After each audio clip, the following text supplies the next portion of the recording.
So if you go back to the election of 2024, remember the Democrats pulled the old switcheroo, a presidential nominee kicking Sleepy Joe to the curb. They took the then VP, Kamala, and made her the installed choice. She then, cackling Kamala, made Tim Walz, the governor of Minnesota, her VP nominee to ride that ticket. And boy, what a loser that ticket was. Of course, we know what happened.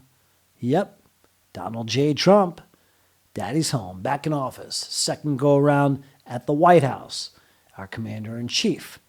Meanwhile, I remember thinking back then while Trump was busy working at McDonald's, driving in a garbage truck, making his campaign promises, which he has kept one by one through his first year of being POTUS 47.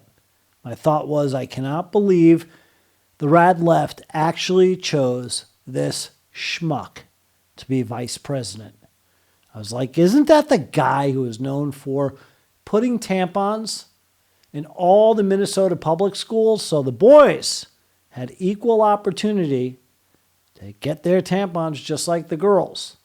Isn't that the governor who literally let Minneapolis burn during the George Floyd riots in the summer of 2020. I remember reading about his wife, talk about a creep, and how she waxed poetic that with a gust of wind, they could smell the burning tires in Minneapolis in their suburban home with the windows open.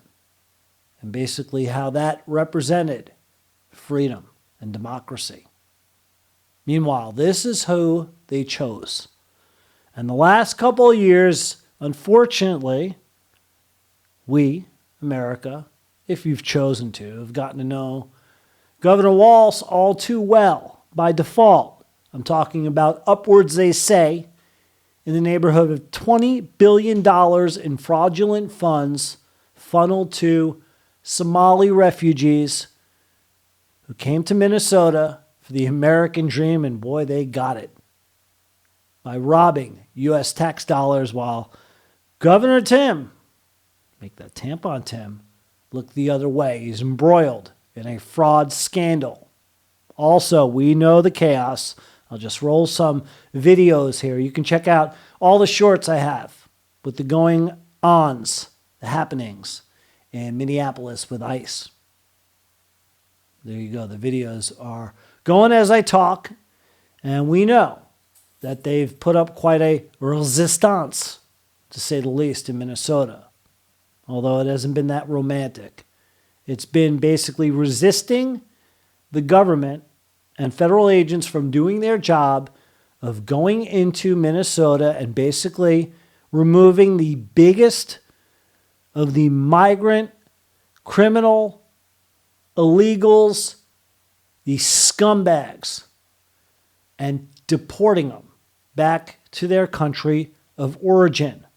Basically, Minnesota has not allowed the federal agents to go into their jails to get these folks into their neighborhoods. And the community has fought back.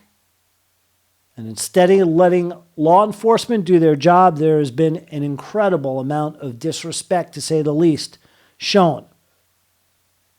Now, Governor Walz kicked it into a new level. What's new?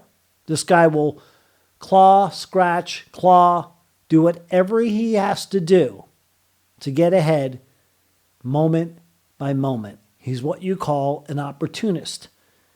And yesterday, he weaponized the Holocaust as he had a chance to speak to Minnesota's residents, America, and the world.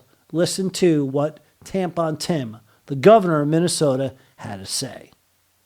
We have got children in Minnesota hiding in their houses, afraid to go outside. Many of us grew up reading that story of Anne Frank. Somebody's going to write that children's story about Minnesota. And there you have it from Tampon Tim.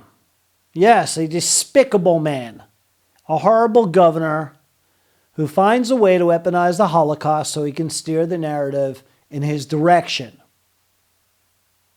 And you know what, Tampon Tim? I'm not the only one who feels this way. You managed to piss off the Holocaust Museum, rightfully so. Look at their statement. Anne Frank was targeted and murdered solely because she was Jewish.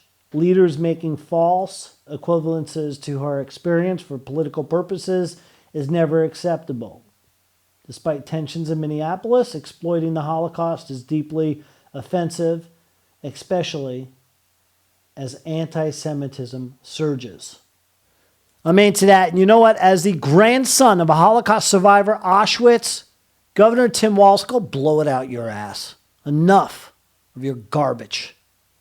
Your day is coming because you've been lucky so far that you've escaped being perp walked, cuffed in front of your state of Minnesota, in front of the United States of America and the world for your fraudulent activities.